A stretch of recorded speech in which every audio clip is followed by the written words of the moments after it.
Great, बढ़िया पढ़ाई चल रही है। और एक चीज़ और, हम लोग का गेट एंड गेटअप सीरीज़ भी अभी कंप्लीट हुआ है recently. If you want you can check out that series as well. उसमें आपको ये सीखने को मिलेगा कि आप अपने कोड को खुद अपने लैपटॉप पे कैसे मैनेज करते हो, और साथ ही साथ आपको बहुत अच्छे से कोलैबोरेट करना भी सिखाया है। और कॉम्पिटिशन भी आ रहा है, तो हम चाहें तो आप उसके लिए भी अप फॉर द कॉम्पिटिशन कर सकते हैं, राइट?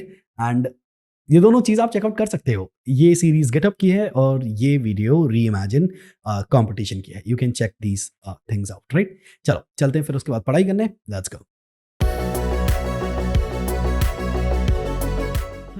हेलो दोस्तों, बिना टाइम वेस्ट करे जानते हैं इस वाले पार्ट में हम क्या सीखने वाले हैं। तो दोस्तों, इस पार्ट में हम सीखेंगे जीसैप की मदद से कस्टम कर्सर कैसे बनाते हैं और वो कर्सर वाला जो इफेक्ट होता है वो किस तरीके से आप बनाएंगे। हाँ, इस वीडियो में आपको डॉम की जरूरत पड़ने वाली है, तो अगर आपने डॉम पढ़ा हुआ है बहुत अच्छी बात है, अगर आपने डॉम नहीं पढ़ा हुआ है तो कोई इशू नहीं है। हम लोग इस वीडियो में जानेंगे कि किस तरीके से सारा काम हो रहा है। ठीक है, वीडियो बहुत ज्यादा इंफॉर्मेटिव होगी और आप ये जानेंगे कि जीसैप का यूज और अलग अलग जगह पे किस तरीके से कर सकते हैं हम लोग। तो चले, बिना किसी देरी के करते हैं शुरू। यहाँ पर मेरे सामने VS कोड है जिसमें HTML, CSS, ये CSS है और ये जावास्क्रिप्ट है, तीनों खाली पड़ी है साहब। अब सुनो, HTML के अंदर मुझे यहाँ पर लिखनी है बॉयलर प्लेट, तो मैं यहाँ जाके सिंपली कुछ इस तरीके से बॉयलर प्लेट लिख लूंगा।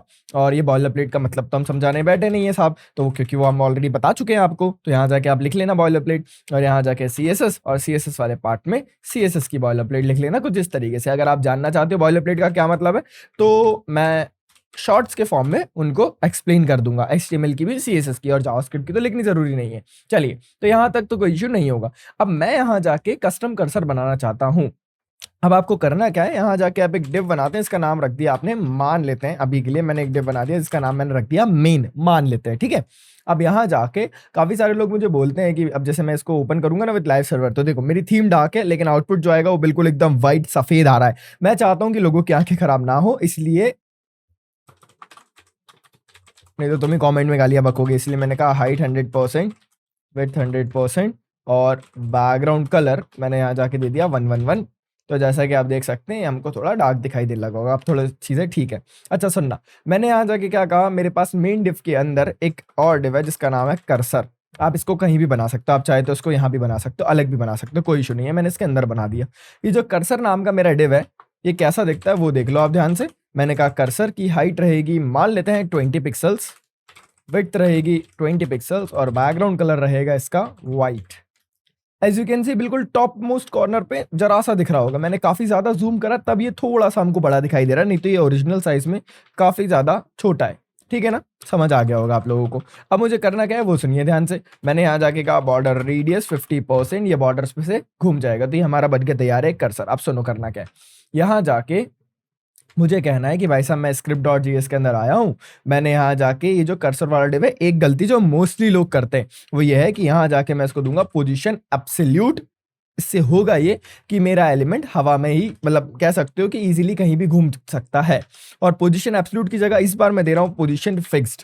ऐसा क्यों कर रहे हैं भैया, क्योंकि मैं चाहता हूं कि मैं पेजेस वगैरह स्क्रॉल करूं तो भी मेरा ये जो एलिमेंट है अपनी जगह पे ही बैठा रहे। आप समझ रहे हैं ना मैं कहना क्या चाह रहा हूं, इसलिए मैंने यहाँ जाके इसको पोजीशन फिक्स्ड दिया है, फिक्स्ड हमारे किसको, कर्सर को, ताकि हर पेज पर रहे। नहीं तो अब अगर मैं एब्सोल्यूट दूंगा ना, तो यहाँ पर अगर मैंने मल्टीपल पेजेस बना दिए, पेज 1, पेज 2, पेज 3, तो सिर्फ पहले वाले पेज पर रह जाएगा। लेकिन अगर मैंने यहाँ जाके दे दिया इसको फिक्स्ड, तो ये हर पेज के लिए रहेगा। तो मैंने इसको फिक्स दे दिया, साफ सिंपल कहानी। अच्छा सुनो, यहाँ जाके script.js है, इसके अंदर मैं जो चाहे वो लिख सकता हूँ, तो मैं नहीं लिखूंगा जो चाहे वो, क्यों लिखूं मैं फिर कुछ। तो सुनो, कर्सर यहाँ पर आपने बनाया है, पोजीशन आपने उसकी फिक्स्ड कर दी, हल्का फुल्का CSS है। तो देखो करना क्या है, हम यहाँ जाके किसी भी एलिमेंट को जावास्क्रिप्ट में जब सिलेक्ट करना चाहते हैं तो हम यहाँ जाके लिखते हैं document.querySelector। अगर आपने डॉम की वीडियो नहीं देखी ना, आपको जरूर देखनी चाहिए, उस वीडियो में मैंने काफी डिटेल में डॉम मैनिपुलेशन बताया है। आपकी स्क्रीन पे ये जो पोस्टर दिख रहा है ये वो वीडियो है, नहीं तो आपको ऊपर आई बटन पे भी दिख जाएगी, जरूर देखिएगा वो वीडियो। यहाँ जाके मैं लिखा है document.querySelector, यानी कि HTML डॉक्यूमेंट के अंदर जाके, HTML के पेज के अंदर जाके किसी क्वेरी को सिलेक्ट कर लूँ, यानी कि किसी एलिमेंट को सिलेक्ट कर लूँ। अब मैं यहाँ जाके क्या कहूंगा, मेरे एलिमेंट का जो नाम है वो है पेज 1, एक मिनट नहीं, मेन, I'm सॉरी मैं भटक गया था थोड़ा सा। मेन को सिलेक्ट करा और मैंने इसको एक वेरिएबल मेन नाम के अंदर सेव करा दिया। साथ में मैंने एक और वेरिएबल लिया कर्सर नाम से, कर्सरो नहीं कर्सर, और मैं यहाँ जाके कहूंगा document.querySelector #कर्सर। सर आपने यहाँ पर हैशटैग क्यों लगाया, क्योंकि वो आईडीज दी थी हमने, अगर आप ध्यान से देखोगे तो मेन भी एक आईडी है और कर्सर भी एक आईडी है। तो यहाँ जाके हमने सिंपली कुछ इस तरीके से चीजें लिखी थी। आई होप आपको ये समझ आई होंगी। मैंने मेन और कर्सर कुछ इस तरीके से लिख दिया। अच्छा सुनो, अब मुझे करना क्या है, मुझे यहाँ जाके मेन यानी कि ये जो मेरा मेन डिव है उस पर मुझे एक इवेंट लिस्टनर लगाना है। बताता हूँ कौन सा। मैं कहूंगा main dot add event listener. अच्छा सुनो, add event listener, event listener क्या होता है भैया? इवेंट लिस्टनर बेसिकली मैं चाहता हूं कि मेन पर जब भी कोई इवेंट परफॉर्म हो, मतलब मेन जो डिव है मेरे पास, जो पूरी स्क्रीन के बराबर डिव है, अगर उस पर कोई भी हरकत होती है तो मैं उस हरकत को ऑब्जर्व करना चाहता हूं। तो मैंने यहाँ जाके कहा main dot add event listener, कौन सा इवेंट लगाना चाहते हैं सर? तो मैंने कहा कि अच्छा चलो अभी क्लिक क्लिक लगा दे रहे, और मैंने यहाँ जाके फंक्शन बनाया और यहाँ जाके मैंने कहा console dot log event performed. क्या ये समझ आया आपको? बिल्कुल आ गया होगा। देखो ध्यान से क्या हुआ यहाँ पे, देखो जब भी मैं अपने मेन डिफ पर, आप ये देखिएगा मेरी कंसोल विंडो, जब भी मैं अपने मेन डिफ पर कहीं भी क्लिक करता हूँ, क्या आ रहा है यहाँ पर? Event performed. क्या ये समझ आया अपने को? आ गया होगा। अगर मैं यहाँ जाके कहता हूँ भाई मैं इस पे इवेंट लगाना चाहता हूँ माउस मूव, आपको नाम से समझ आएगा। देखना, मैंने कहा मेन यानी मेरा मेन डिफ, उस पर मैं इवेंट लगाऊंगा। मैंने यहाँ पर जो भी इवेंट लगाया, लेट सपोज अभी माउस मूव नहीं, अपन क्लिक पे ही रहते हैं, थोड़ा सा चिक नहीं, क्लिक चिक। मैंने यहाँ जाके कहा कि भाई साहब क्लिक, तो होगा ये कि इस फंक्शन के अंदर जो भी कुछ लिखा है वो एग्जीक्यूट हो जाएगा। अब जब जब मैं क्लिक कर रहा हूँ तब तब यहाँ पर इवेंट परफॉर्म्ड आ रहा है। तो यहाँ जाके मैं कहूंगा जब जब मैं माउस को मूव करूंगा तब तब क्या होना चाहिए? तो देखो ध्यान से क्या होगा, देखो जब जब मैं माउस को मूव कर रहा हूँ मेरे को कंसोल पर यहाँ पर आता हुआ दिखाई दे रहा है 308 बार इवेंट परफॉर्म लिखा हुआ आ गया। क्या ये समझ आया आपको क्या हुआ यहाँ पे? सुनो, जब जब मेन पर माउस मूव हो रहा है तो जो भी कुछ इस फंक्शन के अंदर लिखा है वो दिखाई देगा। इसी तरीके से लिखना है भाई साहब। आप लोग ना टाइप कास्टिंग काफी ऊपर नीचे कर देते हो तो प्रॉब्लम्स होती हैं, तो वो ध्यान रखना। यहाँ जाके आप देख सकते हो 414 बार मेरा इवेंट परफॉर्म हो चुका है, क्योंकि जब जब माउस मूव हो रहा है तब तब इवेंट परफॉर्म हो रहा है। ठीक है, समझ आ गया सर। अच्छा, और क्या है सर इसके अंदर? एक और चीज, यहां जाके ना इस फंक्शन के अंदर यहां पर जाके आप कोई वैल्यू पास कर सकते हो। मैंने सिर्फ एग्जांपल के लिए लिखा है डेट्स, आप कुछ और भी लिख सकते हो जो आपका मन करे। यानी कि आपका मन कर रहा है यहां पर जाके इवेंट लिखने का तो आप लिख सकते हो, आपका मन कर रहा है यहां पर जाके वैल लिखने का, बिल्कुल लिख सकते हो। डेट्स लिखने का कर रहा है तो डेट्स भी लिख सकते हो। और यहां जाके अगर आप इसको प्रिंट कराओगे ना तो आपको पता है क्या मिलेगा? देखो मैंने क्या करा यहाँ पर, मैंने कहा जब भी मेरे मेन पर माउस मूव होगा तो फंक्शन चलेगा, और फंक्शन के अंदर मैंने एक वैल्यू पास कर दी डेट्स। होगा पता है क्या? जब मैं यहाँ पर डेट्स को प्रिंट करूंगा तो ये मुझे दे रहा है माउस इवेंट। भैया अब ये माउस इवेंट क्या होता है? माउस इवेंट मतलब ऐसा समझ लो कि जब जब मैं अपनी स्क्रीन पर माउस को मूव कर रहा हूँ तब तक उसके साथ क्या क्या घटनाएं हो रही हैं, तब तब उसके साथ क्या क्या चीजें हो रही हैं जो मुझे बिहाइंड दी प्रोसेस चल रही है और मुझे समझ नहीं आ रही, मुझे दिख नहीं रही एग्जैक्ट। जैसे कि जब मैंने माउस मूव करा तो मेरा माउस एक्स एक्सिस पे कहीं पे होगा, वाई एक्सिस पे कहीं पे होगा, किस एलिमेंट पर मैं माउस मूव कर रहा हूँ, सारी चीजें मुझे पता तो होनी चाहिए ना। तो ये सब कुछ अपने को यहाँ पर मिलता है। कितनी देर के लिए आपने माउस मूव करा, screen X, screen Y, page Y, सब कुछ सब कुछ। क्या ये समझ आया अपने को? ठीक है, आ गया होगा, बढ़िया। तो भैया ये डेट्स हमेशा माउस इवेंट देता है हमको, मतलब एक ऑब्जेक्ट देता है जो कि वो है माउस इवेंट करके। ऐसा है क्या? नहीं, this dates value is dependent on this event. अगर मैंने यहाँ जाके क्लिक लगाया है तो जब भी मैं यहाँ पर क्लिक करूंगा और डेट्स को प्रिंट करूंगा तो मुझे मिलेगा पॉइंटर इवेंट्स। पॉइंटर इवेंट मतलब आपने किस एलिमेंट को पॉइंट करा है। अच्छा सर, तो मैं यहाँ जाके लगाऊंगा अगर की प्रेस। क्या होता है ये की प्रेस? बेसिकली इस पे नहीं लगेगा, ये मैं डायरेक्टली विंडो पे ही लगाता हूँ। क्या मिला मुझे यहाँ पर? Keyboard event. यानी कि this dates is highly dependent on which thing? This event. चलिए नाइस। तो यहाँ जाके मैंने की प्रेस लगा दिया, नहीं की प्रेस नहीं, मुझे यहाँ जाके लगाना था माउस मूव, तो मैंने माउस मूव लगा दिया, मुझे यहाँ पर माउस इवेंट मिल रहा है। दैट्स इट, कोई इशू नहीं है। अब सुनो, इसके अंदर ना एक बहुत ज्यादा काम की चीज है हमारे, वो क्या है? वो है एक्स, और एक और चीज है जो है वाई। मतलब भैया इसका क्या मतलब है? एक्स और वाई बेसिकली मुझे बता रहे हैं कि मेरा एलिमेंट एक्स एक्सिस पे कहाँ पर है और वाई एक्सिस पे कहाँ पर है। जैसे कि मैं यहाँ जाके अगर, क्योंकि ऑब्जेक्ट है ना, तो मैं लिखूंगा डेट्स डॉट एक्स। तो जैसा कि आप देख सकते हो मैं जब जब स्क्रीन पे माउस को मूव कर रहा हूँ मेरे एक्स की वैल्यू बदल रही है। देखना, मैं बिल्कुल एकदम इधर वाले कोने में बैठा हुआ, अब पता नहीं आपके लिए हिसाब से, मतलब जब मैं लेफ्टेस्ट पॉइंट पे हूँ तो वैल्यू 0 है, जब मैं यहाँ से आगे बढ़ रहा हूँ तो देखो ध्यान से वैल्यू बढ़ रही है। आपको समझ आ रहा होगा है ना? तो देख सकते हो आप लोग यहाँ पर वैल्यू बढ़ रही है। अगर मैं यहाँ जाके डेट्स डॉट वाई करके देखूंगा तो क्या होगा सर? तो यहाँ जाके जब मैं ऊपर से नीचे जाऊंगा तो यहाँ भी वैल्यू बढ़ेगी। राइट लेफ्ट में ज़्यादा फर्क नहीं पड़ेगा, लेकिन ऊपर से नीचे में वैल्यू बढ़ेगी। तो आपको समझ आया डेट्स डॉट एक्स और डेट्स डॉट वाई किस तरीके से काम करता है। अब मुझे करना क्या है यहाँ पे? अब मुझे यहाँ जाके इन दोनों वैल्यूज को पता तो कर लिया मैंने। देखो कुछ नहीं किया, यहाँ तक मेन को सेलेक्ट करा, कर्सर को मेन पर इवेंट लिस्टनर कौन सा, माउस मूव, और यहाँ जाके डेट्स निकल रहा है। आप सुनो, यहाँ पर काम में आने वाला है जी सैप, क्योंकि हम लोग ना वो जो स्मूथनेस के साथ मेरा कर्सर मूव हो रहा है वो कर सकते हैं with the help of GSAP. दिखाता हूँ कैसे। मैंने यहाँ जाके लिखा है जी सैप CDN ऑब्वियसली पहली वाली वेबसाइट, हम लोग इसको पहले बहुत बार डिस्कस कर चुके हैं। अगर आप पिछली 3 वीडियोस देखते आ रहे हैं तो आपको ये चीज़ पता होगी कि GSAP एक जावास्क्रिप्ट का कह सकते हो लाइब्रेरी है। आपको सिर्फ गूगल पर GSAP CDN सर्च करना पड़ता है, आपको पहली वाली वेबसाइट पर जाना पड़ता है और यहाँ से आपको GSAP, ये रही GSAP, इसका CDN कर लेना है कॉपी। आई होप आप इसे समझे होंगे। यहाँ जाके हमको उस CDN को हमारी जावास्क्रिप्ट के जस्ट ऊपर लगाना रहता है। तो आप देख सकते हैं यहाँ पर आपको GSAP और उसके बाद हमारी जावास्क्रिप्ट। स्क्रॉल ट्रिगर का काम है नहीं तो स्क्रॉल ट्रिगर को हम इग्नोर करेंगे। यहाँ जाके अब आप GSAP का कोड लिख सकते हो, ठीक है। दिखाता हूँ अब कोड लिखना क्या है। मैं यहाँ जाके कहूँगा GSAP.2। GSAP.2 क्यों भैया? क्योंकि मैं एलिमेंट को अपनी इनिशियल पोजीशन से कहीं लेके आना चाहता हूँ। मैं आपसे प्लीज विनती करूंगा, अगर आपको कुछ ना समझ में आ रहा है तो GSAP की फर्स्ट और सेकंड वीडियो जरूर देखें, तभी आप ज्यादा बेटर तरीके से समझ आएगा। मैंने लिखा GSAP.2, मुझे पहली वैल्यू यहाँ पर जो लिखनी रहती है वो है मेरा एलिमेंट, तो मैंने उस एलिमेंट का नाम दे दिया कर्सर। भैया ऐसे डायरेक्ट दे सकते हैं कर्सर? नहीं, मैंने ऊपर सेलेक्ट कर लिया था ना यार कर्सर।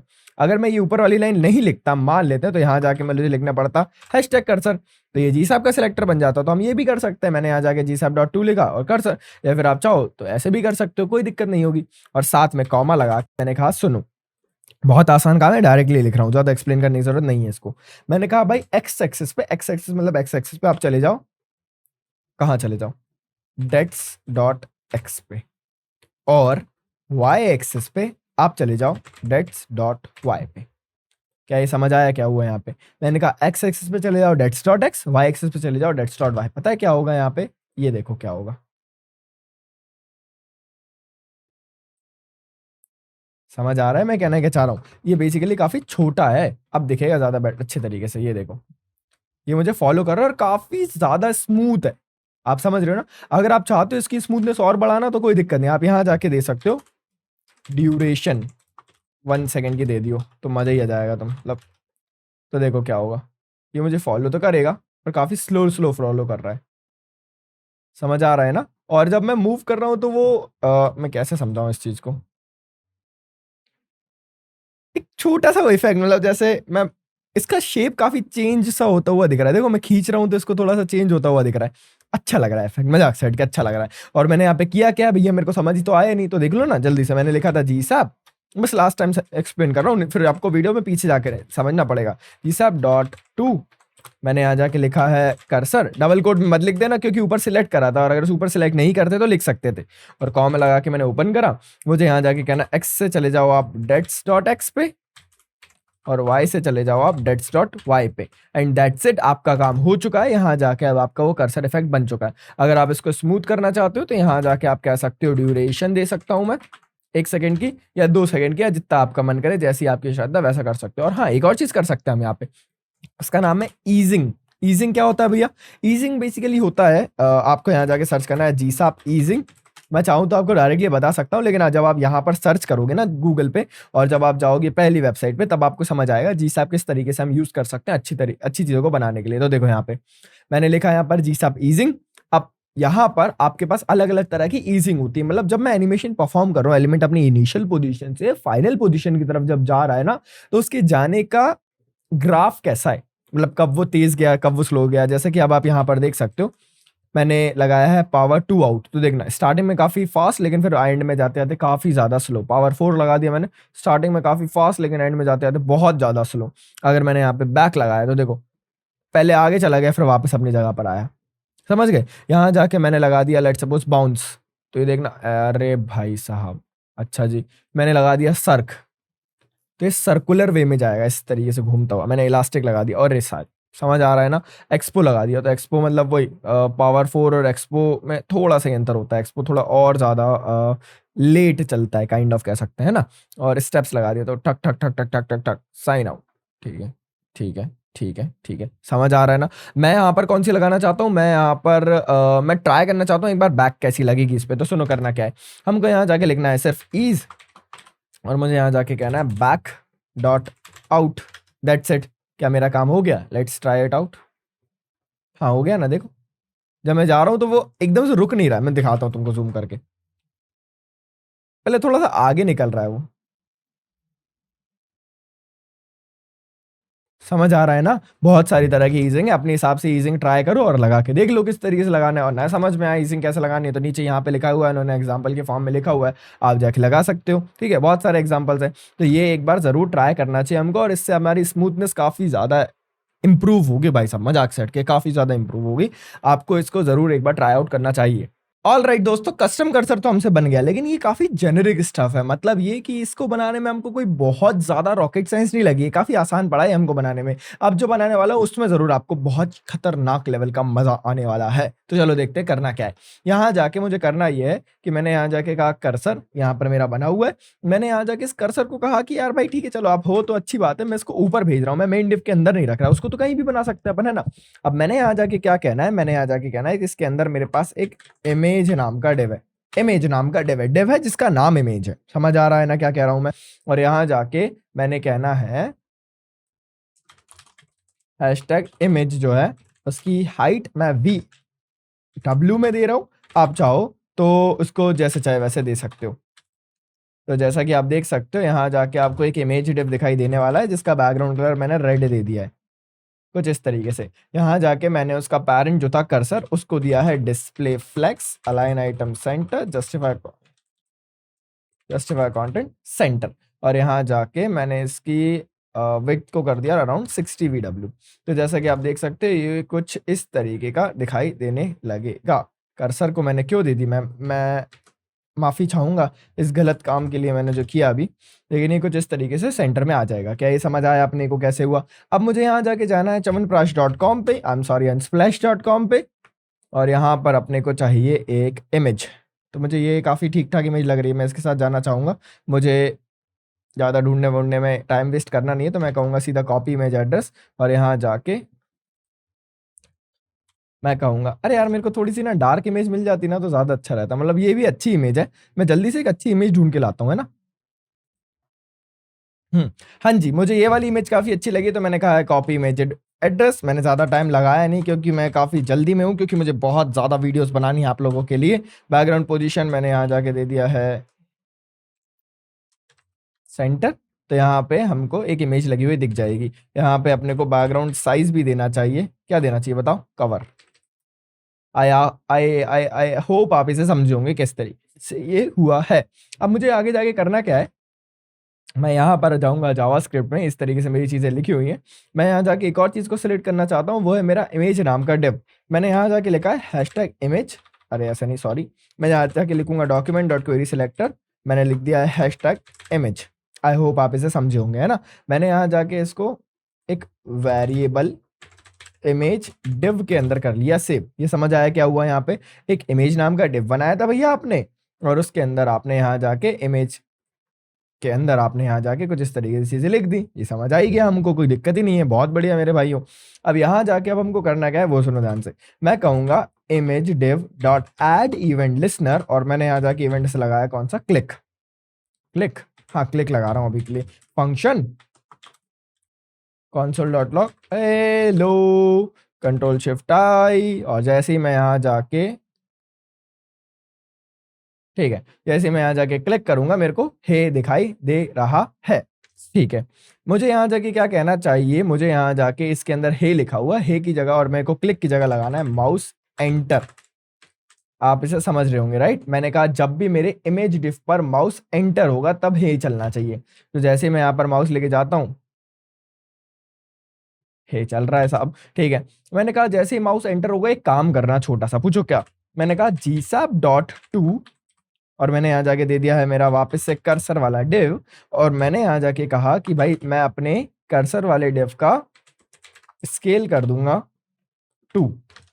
पता है क्या होगा? देखो अभी यहाँ पर नॉर्मल चल रहा है सब कुछ, मेरे कर्सर काफी बड़ा छोटा था ऐसा कुछ दिख रहा था मेरा कर्सर, जैसे मैं यहाँ पर आया कर्सर मेरा थोड़ा सा बड़ा हो गया। आप फिर से देख लो एक बार, मैं इसको 4 गुना बड़ा करना चाहता हूँ। देखिए जैसे यहाँ पर आया ये बड़ा हो चुका है। समझ आ रहा है मैं कहना क्या चाह रहा हूँ आपको? और जैसे यहाँ से जाऊंगा ये छोटा नहीं हुआ, तो भैया छोटा करने के लिए क्या करेंगे हम लोग? यहाँ जाके कहेंगे माउस जैसे ही मेरे उस डिव से लीव करता है, माउस लीव समझते हो ना क्या होता है? माउस जैसे ही लीव करता है मेरे एलिमेंट का स्केल हो जाएगा 1। तो देखना क्या होगा, ये मुझे फॉलो करा, और मुझे सबसे पहले नंबर पे तो ये हटाना चाहिए। ईज़, मुझे नहीं अच्छी लग रही है वाली ईज़ भाई, माफ़ करना। तो देखो जैसे ही मैं यहाँ पर आऊँगा ये मुझे फ़ॉलो कर रहा है, जैसे मैं यहाँ से गया ये छोटा हो गया। समझ आ रहा है क्या? जैसे ही मैं यहाँ से जाऊँगा छोटा हो जाएगा। अब आप एक काम और कर सकते हो, वो जो क्या, जैसे ही यहाँ पर माउस एंटर हो रहा है, मुझे यहाँ पर लिख सकता हूँ GSAP नहीं, मैं यहाँ जाके डायरेक्ट भी लिख सकता हूँ cursor dot inner HTML is equal to view more. ठीक है? सुनना क्या होगा इससे, जैसे ही मैं यहाँ पर कर्सर को लेके आऊँगा, इसके अंदर क्या लिखा आ रहा है देखो ध्यान से, व्यू मोर। और जैसे ही मैं यहाँ जाके जाऊँगा यहाँ से, तो मैं इसको वापस से खाली छोड़ना चाहता हूँ। तो जैसे ही मैं यहाँ पर आया, व्यू मोर आ गया, जैसे ही मैं यहाँ से गया, ये ऐसा दिखेगा। लेकिन पता है एक प्रॉब्लम बताता हूँ मैं तुमको क्या है? प्रॉब्लम ये है कि ये देखो यहाँ पर जिटर कर रहा है।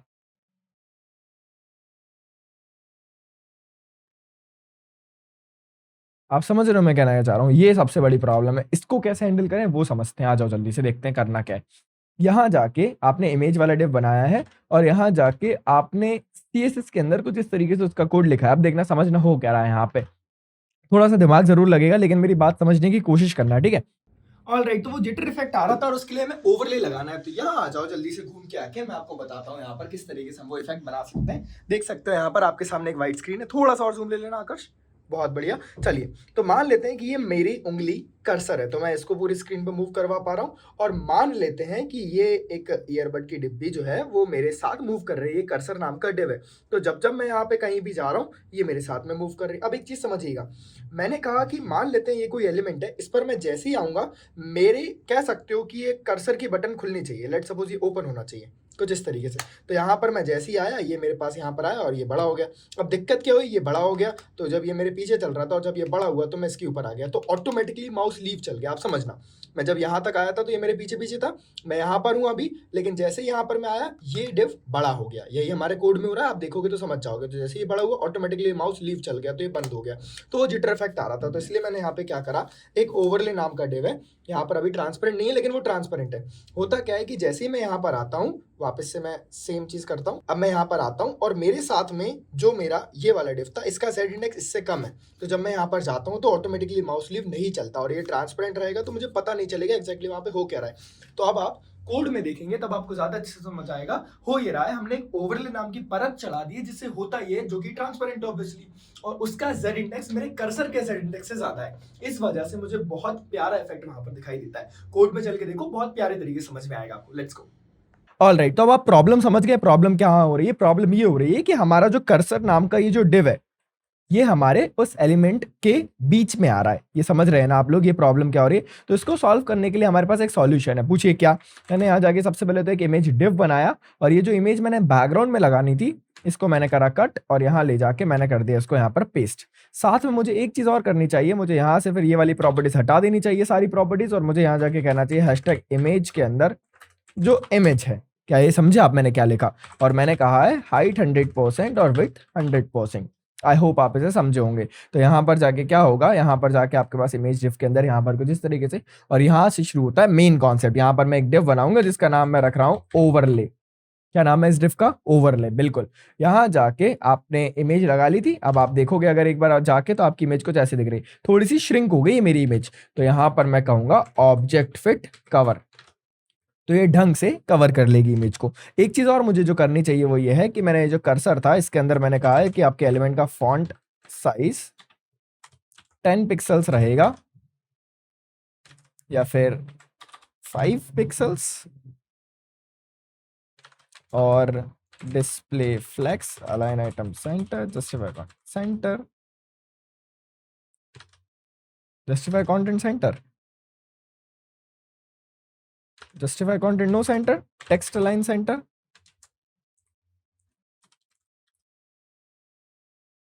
ठीक है, ठीक है, ठीक है, ठीक है। चलिए जी, तो यहाँ तक तो कोई दिक्कत परेशानी नहीं हो रही होगी। मैंने आपको समझा भी दिया किस तरीके से ये काम कर रहा है, तो अब आपको ज़्यादा प्रॉब्लम तो नहीं हो रही होगी। ठीक है, ये व्यू मोर कैसे आ रहा है ये समझ आ गया होगा। अब हमको करना क्या है, हमको यहाँ जाके हमने इमेज डिव के अंदर इमेज लगा दी है। यहाँ जाके आपको इमेज दिख रही है और ये जिटर तो अभी भी हो रहा है। तो मैंने इसके सॉल्यूशन के लिए यहाँ पर एक ओवरले नाम का डिव बनाया है। अब सुनिए ध्यान से, होगा क्या, मैंने यहाँ जाके कहा hashtag overlay BG colour red, height 100%, width 100%। देख सकते हो यहाँ पर आपका डिव जो है वो कुछ ऐसा दिखाई देने वाला है, क्योंकि आपकी इमेज से पहले बना था। मैंने यहाँ जाके कहा इसको पोजीशन आपकी रहेगी एब्सोल्यूट, तो ध्यान से देखोगे तो इतना बड़ा हो गया। क्यों हुआ ऐसा? क्योंकि आपने इमेज डिव को पोजीशन रिलेटिव नहीं दिया। पोजीशन रिलेटिव देते हैं पेरेंट को, तभी तो चाइल्ड उसके कंट्रोल में रहता है ना। तो ये कुछ इस तरीके से दिख रहा है। अगर आप इसकी कलर की ओपेसिटी कम करेंगे ना, तो अब आपको समझ आएगा कि आपका डिव है वहीं पे, इसके पीछे ही आपकी इमेज है। मैंने इसके कलर की ओपेसिटी पूरी ही कम कर दी, यानी कि मैंने इसको जाके कह दिया डायरेक्टली बैकग्राउंड कलर रहेगा बड़े भाई आपका ट्रांसपेरेंट। तो आप आई होप आप इसे समझ रहे होंगे ट्रांसपेरेंट करने के बाद कैसा दिख रहा है। अब दिक्कत क्या होगी कि मैंने इसको पोजीशन रिलेटिव दे दिया, तो मेरा कर्सर इसके पीछे छुप गया होगा। तो यहाँ जाके मैं कर्सर को दूंगा z इंडेक्स 9, याद रखना कर्सर को z इंडेक्स 9 दे दी मैंने, और ये जो ओवरले था इसको मैंने z इंडेक्स 10 दे दिया। तो देखो ध्यान से क्या हुआ यहाँ पर, आपको ये इफेक्ट बिना किसी जिटर के अच्छे से चलता हुआ दिखाई दे रहा है। अगर आप इसको बैकग्राउंड कलर की जगह आप रेड देंगे ना, तब आपको समझ आएगा कि एक ओवरले के तो पीछे देखो, मोबाइल वाली वीडियो देखो पहले। हाँ, तो ये समझ आया होगा आपको, ओवरले के पीछे छुप रहा है ये। और यहाँ जाके अगर मैंने इसका कलर थोड़ा सा कम करा ना, तो तुम्हें समझ आएगा। देखो ये इस डिव के पीछे छुप रहा है, देख रहे हो ना, समझ आ रहा है ना। और मैंने ओवरले को क्योंकि कलर दे दिया है ट्रांसपेरेंट, तो ऑब्वियसली हमें समझ आ ही जाएगा कि एग्जैक्टली किस तरीके से वर्क कर रहा है। तो आपको ये इफेक्ट बनाने में ज्यादा मेहनत नहीं लगी। अब एक दो काम और कर सकते हैं। पूछो ये भी क्या है? यहाँ जाके मैंने बैकग्राउंड कलर जो है इसका व्हाइट, मैं यहाँ जाके इसका बैकग्राउंड कलर चेंज कर सकता हूँ। यहाँ जाके बताता हूँ कैसे। मैंने यहाँ जाके कहा है कि भाई साहब मैं एक कलर बना रहा हूँ सिर्फ अपनी मर्जी से। मैंने कहा बैकग्राउंड कलर, और मैंने कहा व्हाइट, और मुझे एग्जैक्टली व्हाइट चाहिए नहीं, मुझे व्हाइट थोड़ा सा कम ट्रांसपेरेंसी लेवल के साथ चाहिए, और मुझे इसका हेक्साकोड चाहिए। तो ये मुझे काफी बढ़िया दिखाई दे रहा है। ठीक है, ऐसा कुछ मेरे को ठीक ठाक दिखाई दे रहा है। थोड़ा सा और भी कम कर सकते हैं अपन, ऐसा कुछ कर सकते हैं, इतना कुछ, ठीक है, इतना कुछ कर सकते हैं। तो मैंने यहाँ जाके इस कलर को कर लिया कॉपी, क्योंकि फिर वो बनाना पड़ता ना आगे जाके। तो मैंने इसको कर लिया कॉपी, और यहाँ जाके मैं लिखूंगा बैकग्राउंड कलर, देखना ध्यान से। और कर्सर का बैकग्राउंड कलर कर दिया मैंने ये वाला। और जैसे ही मेरा काम कंप्लीट हो जाता है, एक मिनट, सॉरी, गलत जगह लिख दिया, गलत जगह, सॉरी। यहाँ जाके मैं करता हूँ ऐसा कुछ कलर, और जैसे ही मैं वापस जाऊंगा, तो मैंने यहाँ जाके कह दिया कलर मेरा वापस से जाते टाइम हो जाएगा वापस से व्हाइट। तो देखो जैसे मैं यहाँ पर आता हूँ, ये थोड़ा सा मुझे हल्का होता हुआ दिखाई दे रहा है। ज़्यादा ही हल्का हो गया, इतना हल्का करना नहीं था अपने को। तो मैंने यहाँ जाके 7 सी कर दूँ तो ये ठीक हो जाएगा मेरे हिसाब से शायद। या फिर मैंने इसका कलर कर दिया है 8A। Now I think it's good. बाहर जा रहे हैं वापस वाइट हो रहा है, यहाँ आ रहे हैं वापस पहले जैसा हो रहा है। और यहाँ पर आप चाहें तो ड्यूरेशन भी ठीक कर सकते हैं। तो मैंने कर दिया 0.6। तो मैं समझा रहा हूँ तुम्हें, अभी अपन ने इतना सारा कोड लिख दिया, तुम्हारे देख के डर लग रहा होगा, लेकिन डरना नहीं है। देखो ये कोड था हमारा जी साहब का मूव करने वाला। माउस एंटर हो तो क्या करना है, ये लिखा कोड, और माउस लीव करे तो क्या करना है, ये लिखा कोड। मैं सोर्स कोड प्रोवाइड नहीं करूंगा, उसके लिए मैं पहले से ही माफी मांग रहा हूँ, लेकिन ऐसा मैं इसलिए करता हूँ ताकि आप खुद से इसको प्रैक्टिस करें। तो ये माउस लीव का कोड, माउस एंटर का कोड, ये रहा माउस मूव का कोड। और हल्का फुल्का जाओ CSS था, तो CSS में तो आपको ज्यादा दिक्कत नहीं आई होगी अगर आपने वीडियो ध्यान से देखी है। तो फालतू की जो चीजें रहती है जैसे कि रेड कलर वगैरह, ये जो काम की नहीं है, वो हटा भी सकते हो, आपके सामने कोड है। और ये रहा हल्का फुल्का HTML। समझ आया होगा, आई होप आप अगर ध्यान से सुन रहे थे तो आपको जरूर समझ आया होगा। Thank you so much.